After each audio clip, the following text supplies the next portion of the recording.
Assalamu алейкум, урматтуу Швега программасынын көрүүчүлөрү. Биз бул чыгарылышта буга чейинки материалдарды өткөн чыгарылышта эскерткенбиз. Кайра кайталап ушу комментарий деле жазып атпайсыздарбы, аягына чыккыла депчи. Ушул жолку чыгарылышта дагы биз буга чейин ушул тагыраагы июнь айларында көрсөткөн баягы менин кызымды бактыруу кылып өлтүрүп коюшту деген темада чагылдырган программанын аягын сиздерге кантип жыйынтыкталгандыгы тууралуу маалыматты берейин деп чечтик. Бул боюнча бизге арыз менен кайрылган Роза Давлатова деген эже ушул менин кызымды Ош шаардык клиникалык ооруканасынын хирургдары капилеттиктен жосом ишинде болгон алешемдиктер улам өлтүрүп коюшту, ошолордун колунан каза тапты деген дооматын койгон.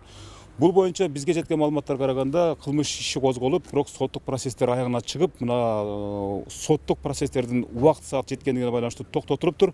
Жогорку сот тарабынан да чечим чыгып калыптыр. Азыркы биз алдыдагы көрсөтүүдө ошол мурдагы маалыматтарды дагы бир сиздерге эске салуу менен азыркы мезгилдеги ушул Роза Давлатова эже Аргастан эмне кылып жаткандыгы тууралуу маалыматты ачык көрсөтүп беребиз. Ага чейин биз менен бирге болуп туруңуздар. Эшиңерден чыгып калды онда. Катырың ыйлап мага мен камап берем, алиш мен сени камайм деп атат го деп. Аналардын немесиз адвокаты мен камаласын деп атат дегенде. Не дедиңер мага ошондо отуруп алып? Мен сизге дагы деле айтам. Бизди душман көрбөңүз. Мен сизге душман эмесмин. Азырбектен апак болуп атасыңар туруп алып. Каякта өлдү, ким өлтүрдү? Башы силерден болду. Мен билбейм эже.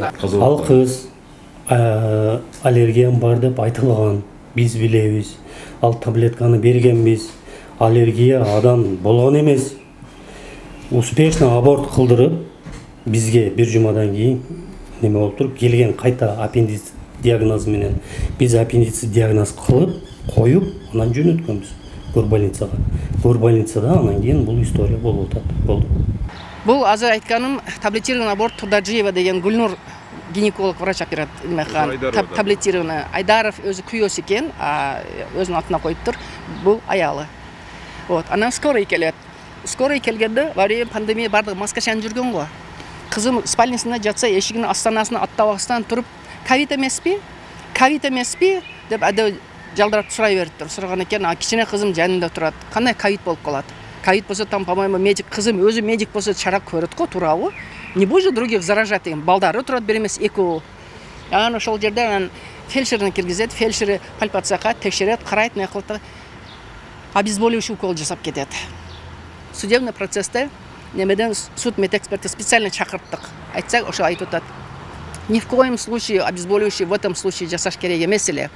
Ошо скорыйга салып туруп, или хирургка, или гинеколог алып барып көрсөтүш керек эле деген.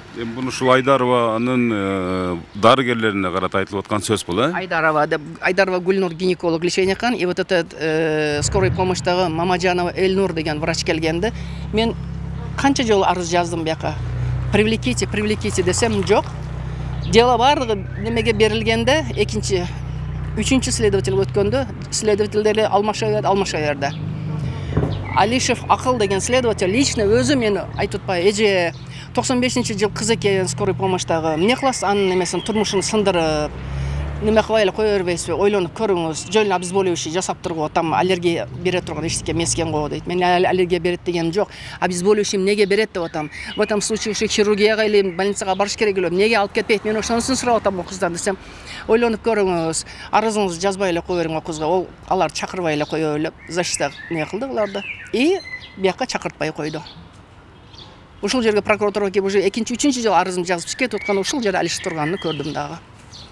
Бүгүнкү күнгө чейин ошо эки адамды привлекать эткен жок. Прокуратура. Да, привлекать эткен жок. Областной кайрылсам, дело бул өзү шаарда болгон экен, городской прокуратура көрөт деди. Прокуратурада уже канча прокурорлор алмашып кетти. Бирисине кирсең, обещать этет, процесс болот, түгөйт, кайра келем, ушинтип эле инстанция менен инстанция жазып эле отписка болуп, игра болуп атат уже. Мына уже игра пошла. Бул акталган иш. Мына 3 жылдан бери эмнеге козголбой, эми козголуп калган билет түшүнөрсүң. Как адам катарында да мындай. Мен актан үстүн эмес. Биздин иш акталган. Жогорку текстте бар экен, акталып, анан ошол эч бир мен чын турам анын эмесин. Бизден кетсе биз дамда эле патагыбызды чыгарып камап коймок да мындай жалпак менен сондай. Биз андай жок экен мен. Честно айтайын. Айта бериң. Анан эми мындай деп экен.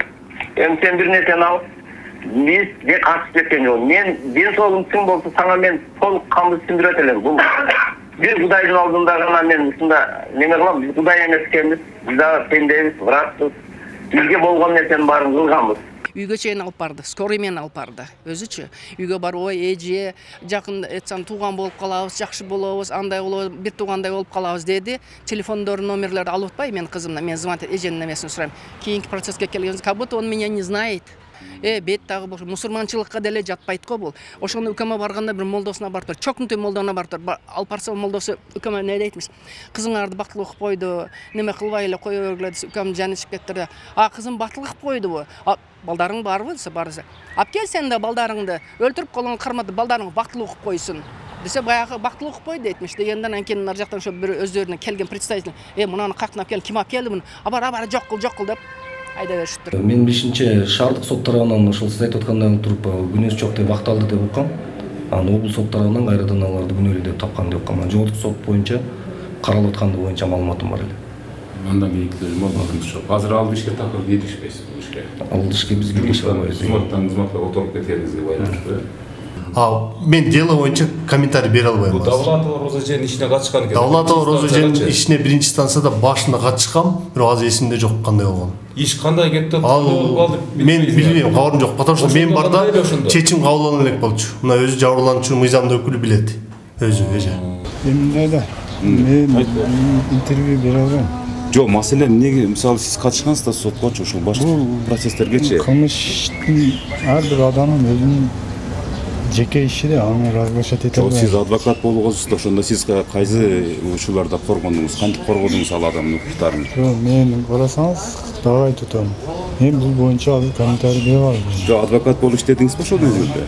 Адвокат болуш десеңиз анда акталып турбу, суд процесси чыгып турбу. Эгер тергөөчүлөр жүрүп атат. Сотто каралып атат. Азда каралып атат бул маселе. 22-июль күнү Ушул маселе боюнча сот процесси 22-июнда уланат. Азырынча акча көп дей албайсыз. бир нече деп атат. Эки жакка тең комментарий бере албайсыз азыр. Бере албайм. Туйбаев качан өзү катышат? Катышабы катышпайбы эртең?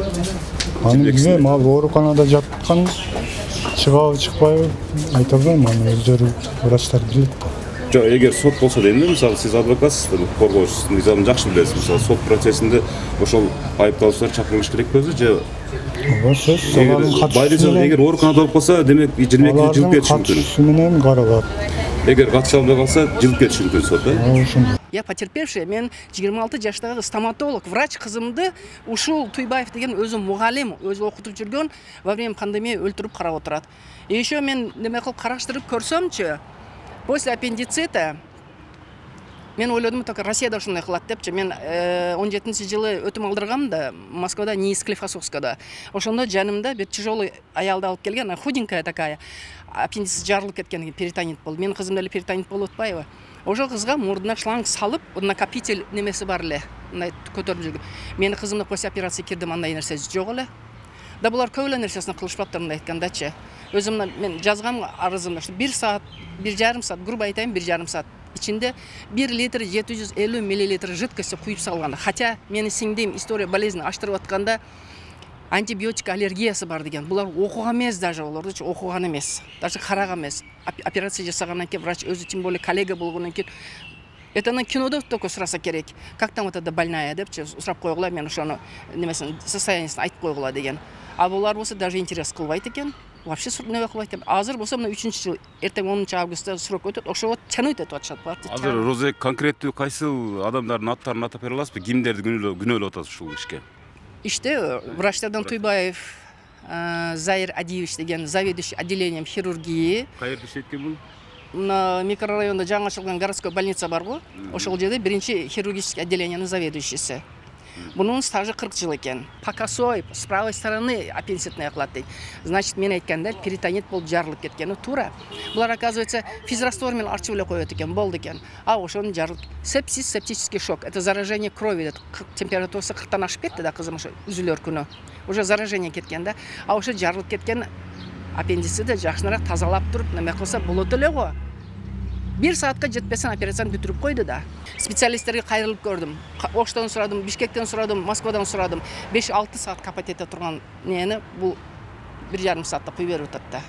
ошондон кызым аллергиясы башталып кеткен, ошондон кыч задыхаться эте баштаган, коюп аткан көмөр алдын жууп аткы. Ошондо киргенде мына мурдунун немесинен, оозунун немесинен кан менен ириң агып каптыр деп, ушул арчып бөкүп койдук деп атпайбы, мурдунан пакта тыгып койдук деп. Мнеге после аппендицита ошондой немелер шлангылар койбойт бар. Мен ошо түшүнбөдүм. Мен Кыргызстанда койбойт десем, Нокенде мен таныш келин айтты, мага койгон деди.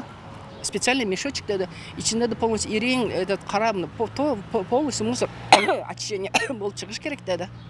Онда кылышкан эмес булар. Бул жакта судебный процессте гистология бергенсиңерби деди.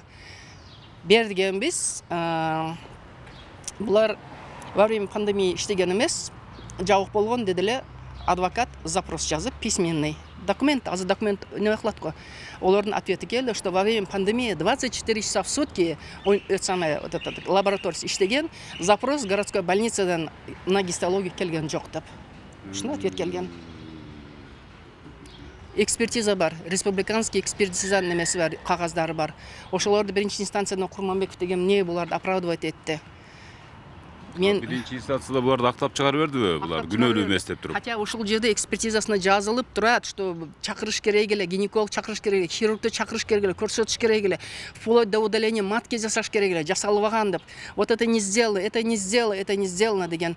Не кылсаңар, өзүм азыр алып жүрөм ушу кагаздарымчы. Ошонусун дагы неме кылып алсам, акта берди. Соттон кийин кирдим. Неге актадыңыз десем, аю жок болсо акталат да дейт. О кандай ушул жерде экспертизаны булар мыйзамсыз деп чыгарды. Заведующий областным отделением судмедэкспертиза Уразалиев деген киши лично ушу сотко булар чакырган экен. Сөз бергенде мыйзамсыз деди.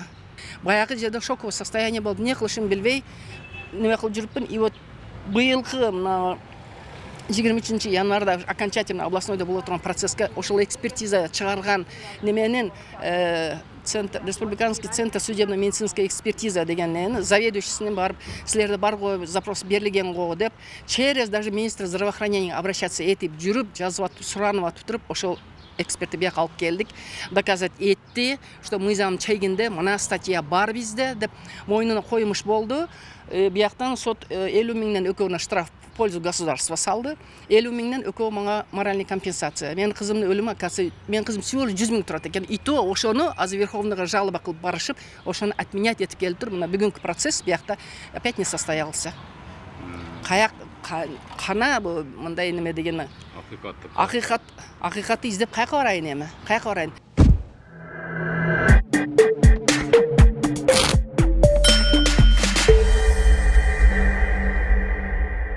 Мен бул ишти баштан аяк коргоп жаткан укук коргоочу катары окуянын чоо жайын мыкты билем. Соттук инстанциялардын нурдагы айлампасында шаардык, облустук жана жогорку сот тарабынан чечимдер арыздануучу тарапка эмес, айыпталып жаткан жактын пайдасына чечилип калды. Бирок жаңы жагдайлар боюнча апелляциялык тартип менен арызданып жатып, азыркы учурда соттук процесстер кайрадан болуп жатат. Жакынкы эле күндөрдөгү соттук отурумдардын улам жылдырылгандыгына акылыбыз жетсе да, чыдамыбыз калбай баратат. Ушул тапта айыпталуучулардын бири ошол Туйбаев деген дарыгердин ден соолугуна байланыштуу келе албай калганынан улам дагы бир нече күнгө жылдырылды. Жада калса 22-июндагы сот отурумундагы тизме бизди абдан таң калтырды. Анткени тизмеде дал ушул арыздануучу тарап Роза Давлатова менен мен адвокат катары аты жытым да жок экен. Билбейм, мындайда кантип соттук отурум болсун. Саден Нургожо, сизден өтүнүп суранамын.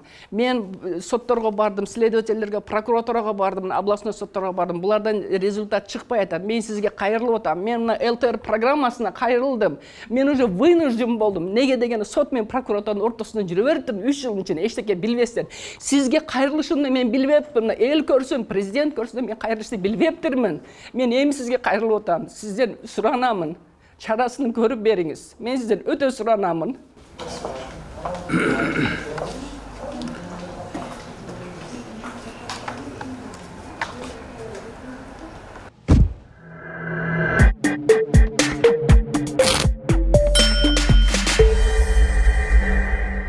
Ушундай урматтуу көрүүчү, демек жогорудагы тараптар ортосундагы соттошуу процесстери дээрлик ушул күндөрү толук аяктап, чечим экинчи тараптын утушу менен жыйынтыкталган. Соттошуу аракетинде жеңилүү ызасын тарткан Роза Давлатова болсо, ушул тапта жаңы жагдайлар менен кайрадан Зайыр Туйбаевдин үстүнөн Ош шаардык прокуратурасына, Ош шаардык ички иштер башкармалыгынын тергөө бөлүмүнө арыз менен кайрылган. Бул багыттагы кенен чонун маалыматты бизге Роза Давлатованын адвокаты Татьяна Томина ачык айтып берди. Иштин чоо жайы абдан өкүнүчтүү болуп жыйынтыкталды. Азыр кылмыш иши боюнча сот процесси толук аяктады. Ош облустук сотунун чечимин жогорку сот четке кагып, жыйынтык биз күткөндөй болбой калды. Ош облустук сотунун чечиминде ошол биз сотко берген Туйбаев, Кайыповдорго мамлекеттин эсебине 50 миңден акчалай жазана, ал эми Роза Давлатовага жоктон көрү жогору деп 100 миң моралдык чыгымы өндүрүлүп берилсин деп чечилген болчу. Бирок биз коюлган жазага абдан нааразы болдук.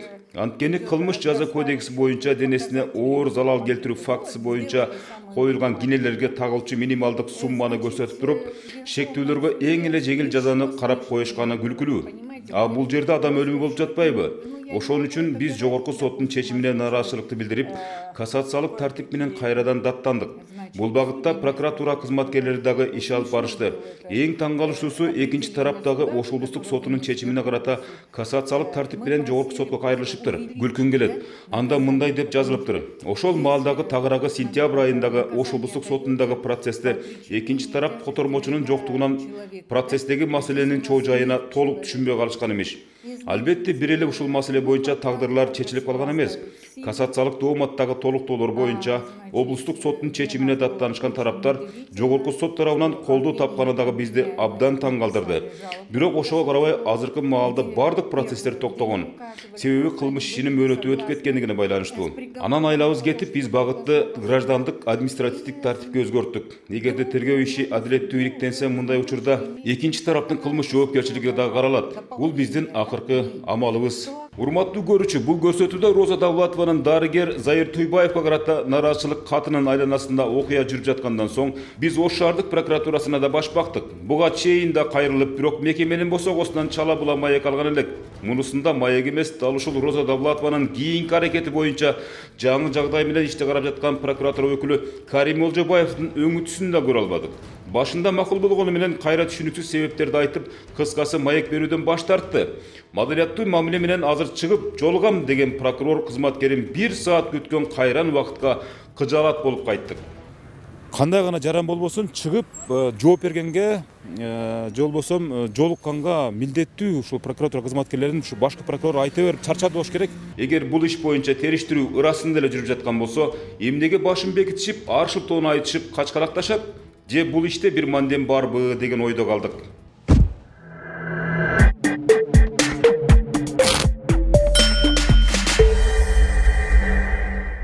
Биз кайрадан Роза Давлатованын адвокаты Татьяна Томинанын сөзүнө кулак түрөлү. Анткени ошол гана буга чейинки соттук процесстер, териштирүүлөр жана тийиштүү укук коргоо органдарынын аракеттерин мыкты билет. Кимдер кантип кандай жолдор менен амал көйлүк кылышкандарын ачык айтып берди. Облустук сотто медициналык экспертиза багытында атайын адистин фактылар менен келтирген жүйөлөрү жогорку сотто эске алынбаганына оозубуз ачылды. Ош облустук сотунда эксперттерге экинчи тараптын адвокаттары кадимкидей психологиялык чабуул жасашып, пикир келишпестиктер орун алды. Ошол күнкү соттук процесс болгондо дагы кыргыз тилинде өткөн болчу. Алардын жогорку сотко келтирген кассациялык толуктама даттануусунда ушул тил маселеси абдан чоң роль ойногон эмес. Ошентип дарыгерлерге коюлган дооматтар четинен канааттандыруусуз калып отуруп, айлабыз кетти. Ал арада Роза Давлатованын менин дагы ден соолугума доо кетти. Анткени бирибиз каза болгон кызыбыздын күйүтүн тартып чындык издеп жадасак, бирибиз канчалык факты далилдерибиз болсо дагы мыйзамдарга дал келбей жатканына нерв болдук. Улам соттук процесстердин айдан айга жылганы Давлатова үчүн минус болгону менен Туйбаевга плюс болуп жатканы айтпаса да белгилүү эмеспин. Анткени кылмыш ишинин мөөнөтү токтобой бүтүп баратат. Мыйзам боюнча эгер кылмыш ишинин мөөнөтү өтүп кетсе, анда ага чейинки тараптар ортосундагы бардык аракеттерге автоматтык түрдө бөгөт коюлат да токтотулат. Ошентип Давлатованын жана анын адвокатынын аракеттери бир нече фактыларга карабай суу кечпей калып, кийинки жаңы доомат менен кайрадан прокуратурада, милицияда тергөө башталган. Анда Туйбаевдин ооругандыгы тууралуу аныктамаларды текшерүү эле сотко келбегенин аныктаган, анын ден соолугу боюнча келтирилген медициналык тактамаларды ушул тапта тийиштүү укук коргоо органдары текшерип чыгуусу боюнча атайын арыз Роза Давлатова жана анын адвокаты Татьяна Томина тарабынан берилген. Ага кошо видео материалдарды факт иретинде укук коргоо органдарына тапшырышкан. Эми ушул жолкусунда да адилеттүүлүк өкүм сүрбөсө, анда баарын Кудайга койдум дейт Роза Давлатова. Мен деле мусулманмын, альхамдулилла мусулманмын. Kur'an okup, namaz okup, no birok emi bular kırıp atsa, tegele koyuyoruz gerek be. Ben bolgon ekile kızım var ele, az bir kızım kaldı. Oşu ötüp ketken kızımdan 2 balası kalgan, 6 aylık kızı kalgan. Oşu kız ele oşu çoğmayıp kaldı. Men ona Vraç Tubayev'e düşünbeymin. Bir prosesde aytutat, men bu ejeni birinci jolu körütamın. Оказывается, bana asılıp жүрүптүр deyt. 3 жылдан бери соттошуп жүрөбүз. Мени биринчи жолу көрүп аткан. Ошондо сотторго айттым. Можете его вообще проверить на пригодность дедим. Заведующий отделением профессор бул кандай профессорлукту алды дедим. Если он мен 3 жылдан бери мен соттошуп жүргөн, каждый сотто мен постоянно агрессация, постоянно материть этип, сөгүн урушуп жүрүп, чүтүп мына эми таштай албайм өзүмдүчү. Ондой законго деле жакпайт. Meni emotsiyam aytып, meni көрүп, угуп жүргөн бала мени акаса тааныбайт экен. Мындай айткандачы, неге тааныбайт? Неге тааныбайт? Кылмыштын мөөнөтү өтүп кеткендигине байланыштуу тиги айыпталып жаткан тарап, акыл-ачандар, врачтар соттук отурумдарга убагында келбей койгондугу үчүн жана арадан 2 жыл өтүп кеткендигине байланыштуу бул өндүрүштөн кыскартылган. Ал эми сотко барбай койгондугунун себебин бул врачтар өздөрүнүн ден соолугуна байланыштуу ооруп калгандыгы үчүн сот процессине катыша албай калдык деп тиешелүү тактамаларды берип сот процессине катышкан эмес. Эми бүгүнкү күндө жабырлануучу тараптан арыз келип түштү. Ал ошол тактамалардын чын төгүнүн териштип берүүнү сурап атат. Анткени жалган тактамаларды сотко көрсөтүп туруп, бул врач соттук отурумга келбей койду, ошондуктан текшерип бериңиздер деп арыз менен кайрылат. Эгерде текшерүүнүн жыйынтыгында ошол тактамалар жалган же болсо жасалган болсо, жасалма документтерди жасагандыгы үчүн дагы тиешелүү жоопкерчиликке тарта болот. Жообуна тартылат. Ошол аталган врачтар. Ооба. Ошол сот процесстери аяктап, Улам Туйбаевдердин адвокаттары убакытты санап турушкан чакта, биз ден соолугуна байланыштуу дарыланууда, абдан оор акыбалда, өлүм менен өмүрдүн ортосунда турат деген медициналык аныктамаларын дагы Туйбаевди ар качан ооруканалардан издеп жаттык. Ал арада видеого дагы тартууга үлгүрдүк. Анткени бул кадам биздин айла кеткендеги амалыбыз болчу. Муну эмнеге айтып жатамын? Себеби соттук процесстерге мындай учурлар абдан терс таасирин тийгизди. Убакыттын улам созула бериши алардын сонун утугу гана болду. Эми ырасында 3 жыл күрөшүп чырылдаганыбыз ден соолуктун кеткени аягында эч нерсеге арзыбай калды. Өтө оор абалда деп сотко катышпай калган учурларды Туйбаевдин артынан сая түшүп, тартып процесстерди ошол сотторго көрсөтсөк дагы, бирок баары бир алар кагазга карашып, документ сүйлөйт дешип жооп берип жатышты. Айла кеткенде жаңы жагдай менен мурда болуп өткөн соттук жүрүштөрдөгү айыпталуучу катары саналып келген Туйбаевге административдик жагдайларды эске алып, анын ошол маалдагы ооруга мезгилдеги медициналык аныктамаларына акыйкат баа берилүүсүн суранып, укук коргоо органдарына иликтөөсүн өтүнүп кайрылдык. Азыркы тапта Ош шаардык милициясы тарабынан тергөө жүрүп жатат. Ош шаардык прокуратурасы болсо көзөмөлдө. Мына ушундай урматтуу көрүүчү, биз мурдагы чыгарылышта жогоруда ататалып жаткан Заир Туйбаевден ден соолугуна байланыштуу Бишкекте дарыланып жатам дегенден телефон аркылуу гана маектешкен болчубуз. Бул жолкусунда иш ордунан жолуктуруп, ал кишинин да өзүнүн айтаар кебин уктук. Анын айтымында, эгер күнөөлүү болгонумда бардык соттук инстанцияларда укук коргоо органдары тарабынан баа берилмек да. Алар тергөөнү чыныгы адискөйлүк менен жүргүзүштү. Мен эч качан тоскоолдук жараткан жокмун, же акча сунуштап, акмакчылыкка барган жокмун. Кудай алдында да, пенде алдында дагы абийирим таза дейт. Мыйзамды сыйлап, экинчи тараптын дагы оюна кезек берели. Азыркы уголовный дело бүттү, Кудай берсе, ал актыгыбызды көрсөттү. Экинчи административ жалп бол бергенине мен каршы эмес, ал кишилердин өзүнүн укугу, укугу. Үчүнчүдөн, менин да конституциялык укугум бар, мен ооруганга акым бар. Анын бардыгын тастыктап документ менен, история болезни менен көрсөттүк. Жаткан күнүмөн, жаткан саатыма чейин история болезни барын текшерип чыгышты. Больничныйлерин так көрсөтүп бердим. Бардык мекемелерде тастыкталды. Бул бир жерде да тастыкталган жок. Эми аркасынан жүрдүм дегени бул өзүнүн, мен ойлойм, мен мүмкүн түшүнбөй аткандырмын. Мага айтпай, же соттун, же прокурордун, же неменин аркасына тарткан бул нарушение менин артымдан жүрөт. Мейл, ага да мен урулук кылган жокмун, мен же бир нерсе сатып аткан жокмун. мен келип жаттым. Мен ойлоймун, ал ош кардио жатканында, ал болгон жок, мен өзүбүздүн больницага жатканда болгон окуяны тартып алышкан деп ойлойм. Мен көргөн жокмун дейм, мен ошону ойлойм. Себеби мен өзүмдүн больницамда жаттым, өзүмдүн отделениямда жаттым. Ошол мезгилде дагы ишенишкен жок. Келишип ошол адвокаты кошо, чогуу өзү Давлатова Роза Давлатовна и прокурор келип мени ошол капельница алып жаткан жерин сүрөткө тартып, аныктап кетишкен. Эми себеби бул жер же закрытый, эч жака чыкпа деген учреждение болгондо больница общий чыга берет. Мына мендеги больнолор көчөгө чыгып тамактанып келишет. Туугандары келсе эшикке чыгып келишет. Бир нерсе болсо барып келе беришет. Бул ушундай нерсе. Бирок мен ошол күндөрү жатып жүрдүм. Эми мен сизге ошол мен ачык эле айтайын, тарткандай. 3 күн мен ошол тартып машинамды тартып алып жүрдүм, бир көрсүн. Аякка баргандым, больнолорго мен чыкканда сураса, менден жардам сурабаса, мен мынандай кыл, тигиндей кыл деп айтып койгонум. Мен больничныйда турам. Мен мына ушул форма менен жүрдүм да. Мен ушул жерде жатсам башка форма кийбейт экен. Мына жерде жаттым ушундай. Бардыгы менин сотрудниктерим тасыктайт аны. Тиги больницага барган жатканымда мен бардыгын объявление кылбайт экен. Мен ооруп атам деп. Бир-эки гана неме биле сотрудник барып турушту, көрүп турушту. Мен ошентип гана ойлойм. Мен бул жерде эми азыркы убакытта көрсөтөр административдик деген эмнен чара колдонот, мен аны айта албайм. Ошол закон ченемдүүлүк немесинде мага немесин берер деп ойлойм. Бул жерде мен өзүмдүн кылган мурунку ишимде дагы мен күнөөм жок деп азыр деле айтам. Ушул башка эчтеке эмес. Ортодогу сүйлөшүүлөр, акыркы сүйлөшүүлөр эмнеге барып такалды?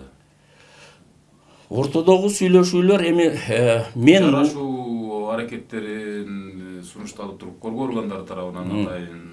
Азыр бул кадамга кандай эмне деген бир сот бар экен го, жараштыруу деген бир марселяция деген моделяция деген ушундай модуляция деген ушундай бар экен. Азыр ошолдо.